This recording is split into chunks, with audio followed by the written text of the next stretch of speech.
تائید کا معاملہ۔ اسلامی تہذیب اور مؤید اسلام تہذیب کا معاملہ کوئی سادہ معاملہ نہیں۔ اس کا تعلق براہ راست طور پر آدمی کے مزاج سے ہے۔ اسلامی تہذیب کا تصور قدیم زمانے میں موجود نہ تھا، یہ صرف موجودہ زمانے میں ابھرا ہے۔ بظاہر یہ مسلم فخر کا ایک معاملہ تھا، مگر عملاً وہ غلط فکر کا معاملہ بن گیا۔ موجودہ زمانے میں ایک بہت بڑا واقعہ ہوا جو مسلمان کے لیے نہایت مفید معاملہ تھا۔ یہ واقعہ مغربی تہذیب کا معاملہ تھا۔ مغربی تہذیب مسلمانوں کے لیے حدیث کی زبان میں مؤید دین تہذیب تھی۔ وہ مسلمانوں کے لیے ایک عظیم موقع یعنی گریٹ اپرچونٹی تھا، جس کو استعمال کر کے مسلمان جدید معیار کے مطابق زیادہ مؤثر انداز میں اسلام کی اشاعت کا کام کر سکتے تھے۔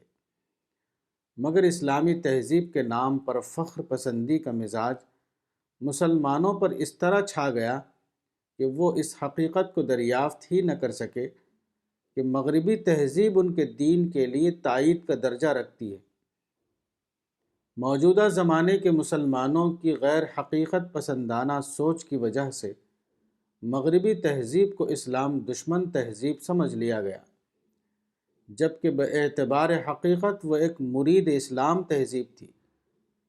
اس غلط فکر کا نقصان اتنا بڑا ہے کہ شاید پوری مسلم تاریخ میں اتنے بڑے نقصان کا کوئی دوسرا واقعہ نہیں۔ مغربی تہذیب نے تاریخ میں پہلی بار مسلمانوں کے لیے نئے مواقع کھولے تھے۔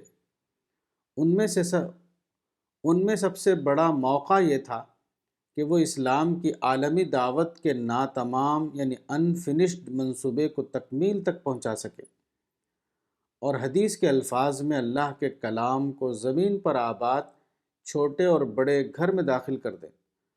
مگر مسلمان اپنی غلط فکری کی وجہ سے جدید مواقع کو اپنے دین کے حق میں استعمال نہ کر سکے۔ الرسالہ، جنوری 2017، مولانا وحید الدین خان، صفحہ نمبر 31۔